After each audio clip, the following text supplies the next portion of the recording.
Hello again guys, and welcome back to another Big Al Devlin video here at the House of Devlin. This particular video is a tattoo video. I've just filmed one video on some of my new tattoos that I've got on my right hand, the runes that I've got on my fingers, and it was more about the meaning behind the tattoos. But of course sometimes you just get tattoos because you like the tattoos. In fact, a lot of people just get tattoos because they like them. They don't have to have a meaning behind them. Now every tattoo that I have does have a meaning behind them. However, there is an aesthetic aspect to it also. I like every tattoo that I get, you know, I've got to live with it for the rest of my life. And I've done this numerous times, but of course, obviously my progression with my tattoos is ever going on until of course I run out of space. I just have basically just finished my upper body. I have every part of my upper body done that I'm going to get done in a long time. The only place left really is underneath the beard, the throat and the back of the neck, and obviously a little bit maybe of the head or something, you know. But otherwise all my upper body is done, and that's certainly, as I say, for probably at least the next decade or so, because I'm not going to go onto my throat very soon at all. And so I thought really I'd just give you a summary video showing you again, I've done it before, but showing you again some of my tattoos that I have, give you some of the basic meanings behind them, not the personal meanings, as I say, they're there for more other videos, but maybe some of the stories behind, you know, the actual myths and the legends behind the tattoos, because all my tattoos are Nordic and Celtic themed.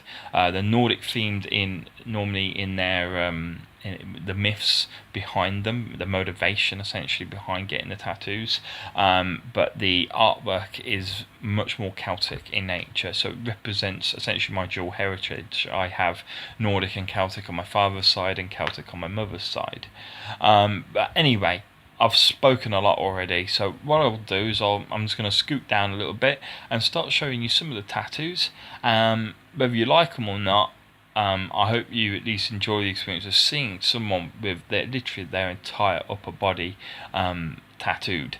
Now bear with me when it comes to getting my back filmed. I'm going to have to find somewhere to put this camera and somewhere to kind of sit and just kind of like hope that you can see my back as best as possible.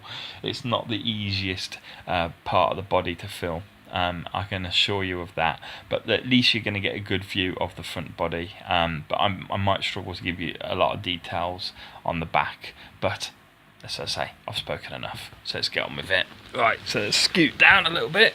So let's get this position correctly.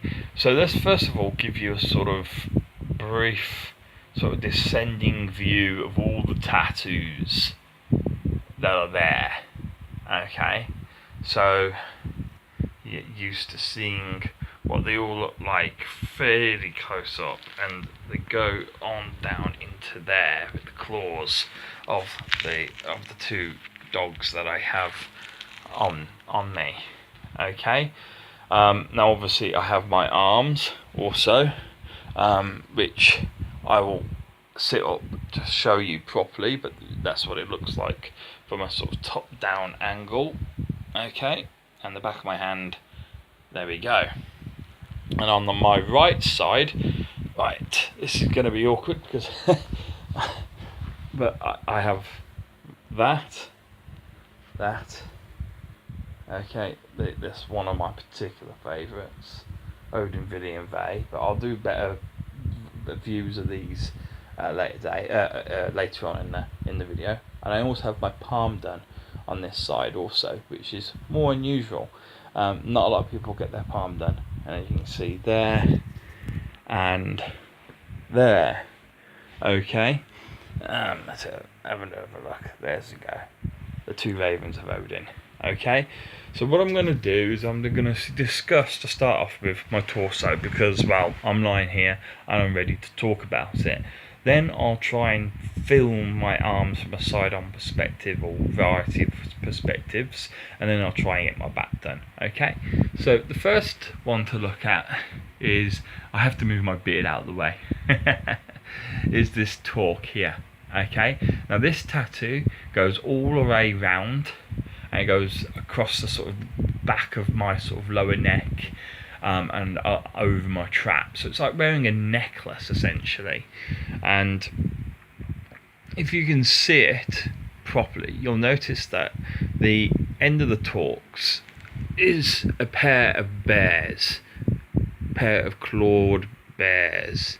Okay, that's symmetrical, identical on both sides, and as you can see, it has this Celtic knotwork pattern that goes around to form the body of the necklace, which is a bit different on the back. It's more complicated, a bit more elaborate on the back, and you'll see that hopefully when you see my back tattoo. In the centre of my chest here, we have a triskel. Okay, it was just really kind of just to fill a gap, but also to work in with the tattoos that I have here on my chest. This is a stag on my right chest. Okay, and that's a particularly beautiful diagram in my picture in my opinion. And on this side you have, like in this one, it's like kind of hard getting the lighting and everything all lined up, but there we go. I should have an assistant, shouldn't I? Filming this with me. But there you go.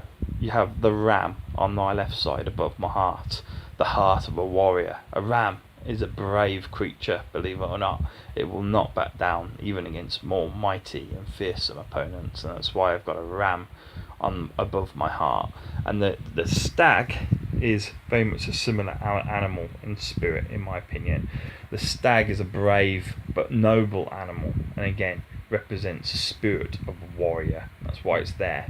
The torque itself, I forgot to mention, the torque is a symbol of freedom. Okay, so basically the torque shows it's basically was worn by Celtic warriors in the past as either jewelry or as a tattoo. And when it was tattooed on you, it meant that you were born free and you die free. You weren't going to be taken as any slave, and that's exactly what it means. Essentially, like that. Is it a Mexican saying that it's better to live life? Sorry, it's better to die on your feet than live life on your knees. It's a similar principle with the torque. You're going to go down fighting. You don't get taken alive. Okay. I have a symbol of essentially Asgard here, the ring nut. Okay, which is 3 triangles joined in together, and then this is quite an elaborate piece here. Okay. Goes right sort of. This is my navel here. This is my belly button. Okay, and that goes down a little bit lower than what YouTube will probably allow me to show. And if I move the pockets out of the way, you can see the work on the dogs as well has this patterned effect, as well as these sort of more Celtic aspects. And also on the side of the chest, I have another pair of triskels, one on each side. Okay, and there's the claws ending there, and that's as low as I'm going to go. Now here you have a Viking compass, essentially. It represents a Viking compass, and lying upon that Viking compass is the goddess Ran. The goddess Ran is a giantess, okay, who is the goddess of drowned men. If you notice, she also has Celtic tattoos and Nordic tattoos all over her, okay, and she is as I say, the goddess of drowned men. If you died, and the compass being another naval symbol, of obviously, or seafaring symbol, if you died drowning on a Viking, i.e. on a raid, then the chances are you would go to her underworld, and her underworld was a pretty good place to go. Basically, you had an orgy for the rest of your life with her and her sisters, and ate every day and engorged yourself. It was a pretty good place to go, and that's what she represents. Now the dogs themselves represent obviously Joey and Freki, the 2 dogs that Odin had. But here what they represent are the Gates of Valhalla and Folkvangir, essentially. The gates that allow you into the halls of Valhalla, and the gates that allow you into or whatever you have to pass through to get into the meadow of the dead, essentially, which is the field or the afterlife where half the warriors went to. So half the brave warriors went to Valhalla. Most of you will have heard of Valhalla, but Folkvangir was where the warriors that were selected by Freya, the goddess of war and love. She would pick half the warriors for herself, and you would end up going to her meadow. Okay, and that's what the dogs represent. And as I'm just shown here, I have Triskells underneath my armpits.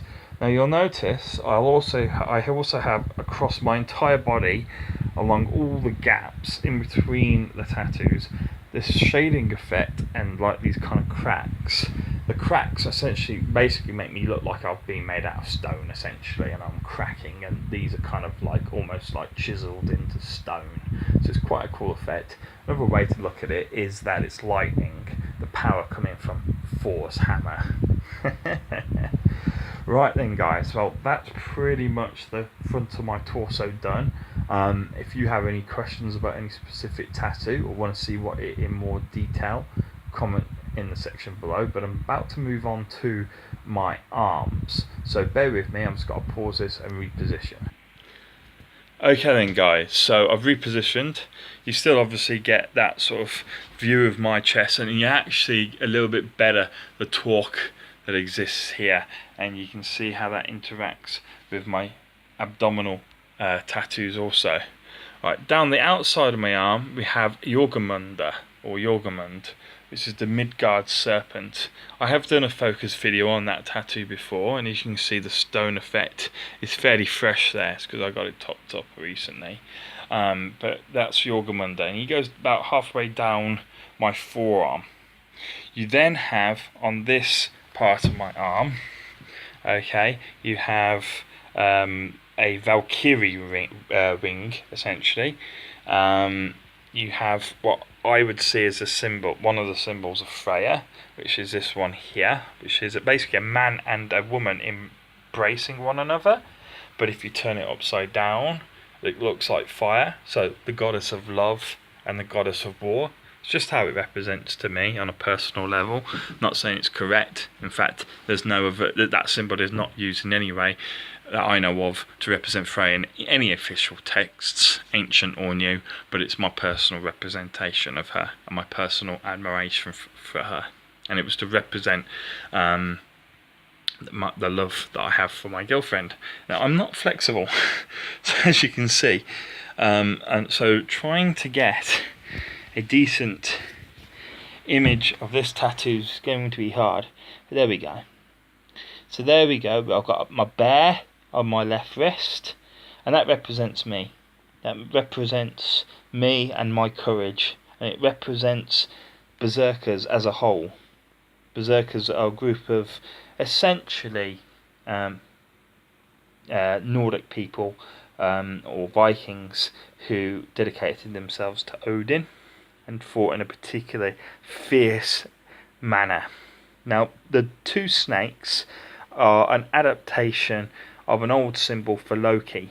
Loki is one of the gods of the Asia tribe, and he is often represented as a double-headed snake. And I see him personally as a god of luck, or the god of because luck is both good and fickle in its own right, just like him. He is the god of that can do both good and evil. He commits good and bad acts, okay, and so that's why I represent him as good luck, or well, just luck in its own right, but he actually represents good luck there. Right, here I have a moon, okay, Crescent Moon, Celtic style. Inside that moon I have this figure here, this female figurine all contorted and shriven inside of the Crescent Moon. The Crescent Moon represents Fenrir, the brother of Hel, and Hel is here, the female goddess inside of the moon. Now, Jormungandr, Fenrir, and Hel are the three children of Loki that bring about Ragnarok, which is against all the gods that are represented down here on my bottom of my arm, and also on the back of my arm, as you'll see in a minute. So this arm actually tells the story of Ragnarok and the conflicts that occur between all the gods that exist. Now, I don't know if I can get this in, but essentially there you can see the raven tattoos that I've got on the back of my arm. That's a little harder to get, and you're not going to see that in detail, I'm afraid, unless I can get something there. Oh, there we go, that's quite good actually. Okay, so it's a little hard to show them properly, but I have a pair of ravens in Celtic patterns there to represent Odin. Okay, right, now we're going to try my right arm. Problem is, I'm right-handed, so I've got to hold the camera left-handed without interfering with the camera lens, so it's quite difficult. Whoa, okay. Right, so here we have a bull, okay, as you can see. I'm wondering if I can fix it. This one. That's better. So I've fixed the camera position as it'd be a little bit easier to show, and I might as well start with the back of my arm again, so you can see the ravens in hopefully a little bit better detail than what I was showing you earlier. I will try and get my girlfriend at one point to film this so you can see them in more detail at proper angles. But this is a little taster video, because in, I think it's 2 weeks time, I'm starting to get my legs done, which is going to be an interesting thing indeed. And my legs are going to be representing the Vikings themselves, popular Vikings within history, real Vikings in history, like Eric the Red, for example, are going to be represented on my legs alongside the gods and the goddesses, but in a much more realistic rather than authentic pattern. So I'm honouring the gods kind of twice over, and also my ancestors. Okay, now this is Humbler. Okay, this is the cow-like or bull-like creature that is a being of pure creation during the cosmological story of the Vikings. Obviously bulls represent strength and power anyway, and so it's a great tattoo to get for anyone who considers themselves to be a warrior. In contrast to that, however, you do have, and this is where the lighting is starting to get poor, I don't know if you can see it, but you actually have a very unusual tattoo of a man and woman embraced together on my bicep there. Okay, the man and woman represent Ask and Embla, the first man and woman created by Odin, carved from trees, and it's just showing their love for one another. Then you have this Celtic tree. Sorry, that's not a tree, is it? Celtic sun. Okay, and I don't know, is there a better place? 1 second, I'm going to see if I can find a better place for lighting. Well, I do apologise, but that lighting is as good as it's going to get, so I'm just going to hand show you the Ask and Embla one. You can see the face of the man, the face of the woman's the one with the long hair, the man with the slightly shorter hair, all sort of bunched up. Then you've got the Celtic sun here. Okay, this represents the goddess Solaris. Always important in any story of cosmology is the sun, for obvious reasons. Then, of course, you've got Ymir. This represents the giant Ymir, whose body was used to create Midgard. Okay, the realm that we live on, called Earth, under today's language. But the skull represents the body of Ymir when he was torn asunder and used to create Midgard. Then we have this tattoo here, which I'm hoping I can get under the right lighting. Okay, 3 faces. Okay, so you've got the face here that looks like a shield, another face over here, and then a face over here with a nice big beard. That is Odin, Vili and Ve. Okay, we all know who Odin is. He's the king of the gods. Vili and Ve are his brothers, and they kill Ymir, who you've just seen as a skull. Okay, so they're important, but they're also important in the war between the Aesir tribes and what this represents here, the Vanenheims essentially, or the Vanir. They're a separate tribe of gods, but this represents here Freya, just as that tattoo here represent Freya. That was an ideological sort of representation. This is more literal representation of Freya. And again, the moon over there. But she went to war a lot with Odin, and there was a truce formed, and that's when essentially they became the pantheon of Viking gods. But that's the one that I've got down there. Now down the back of my arm, I'm gonna have to try something here. Try to, I don't know, because you're gonna miss it otherwise. If I put this back here, let's see what we can do. Let's work together. You guide me. Shout really loud. I'm sure I hear you. But yeah, there you go. You've got a wolf, okay, covering the back of my arm with a sort of almost like cloud-like Celtic symbol there. Now what that represents is the same thing as the moon over here. It represents Fenrir, but Fenrir in a different state. Fenrir during the cosmos was a much lesser presence than during Ragnarok. During Ragnarok he kills Odin, but during the cosmos he chases the sun, and of course the moon. He chases them through the sky. Now in theory it's his children, Spite and Malice, I believe their names are, chase them through the sky. But for me, they are simply sort of soul-like projections of Fenrir, shamanistic, familial representations of Fenrir and his bestial spirit. And so I got Fenrir on my arm to represent that bestial spirit and its involvement in the cosmology of the Vikings. And so my right arm represents cosmology, and it ends with the runes here that have personal meaning. And of course, let's see if we can get a little one of this. There we go. This one's healing, so it's a bit scraggly at the moment, but a raven in a crescent moon, which represents of course Odin. This case actually represents, the crescent moon really represents the Vanir, and the raven represents Odin, and that represents them together, allied after their Aesir Vanir war. On my right side I also have my hand done with Celtic symbols, as you can see, and this basically just means life.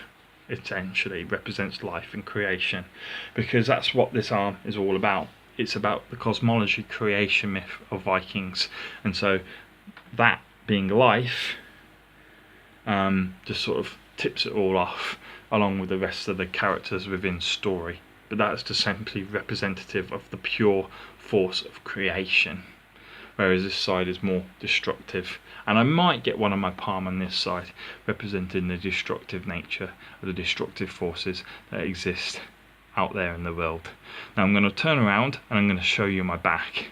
I'm going to do minimal talking because I notice normally that the mic doesn't pick up my voice, unfortunately, when I'm not facing the camera very well, and I can't shout because it's very late and my girlfriend is asleep downstairs. She just had an operation, hence why she's not up here.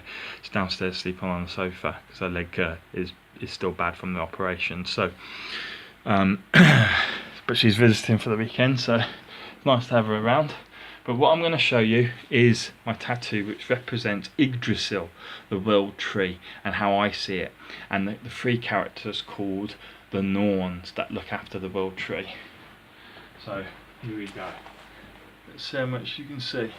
So if I get close, you can at least see the top of it as I go up. And maybe if I squat, there we go.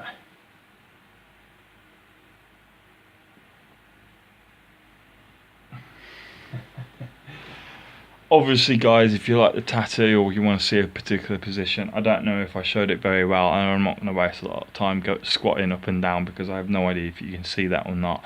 But I'll get my girlfriend to film my back at one point and do a proper tattoo video. But then I've got my legs done and I've got a little bit more to show and less to talk about, so to speak. But if you liked any of the part of the back, just pause it at the points that you want to look at, and I hope that gives you inspiration. But I hope it all gives you inspiration to see what a completed tattooed Viking Celtic warrior can look like. And as I say, legs are coming up. I'm going to be starting with my right thigh, I hope. It's going to be a big one. It's going to be a long ship. There's going to be gods, and there's going to be Vikings. Alright guys, I'm knackered. I'm going to go to sleep now. Good night, and thank you for watching. Bye bye.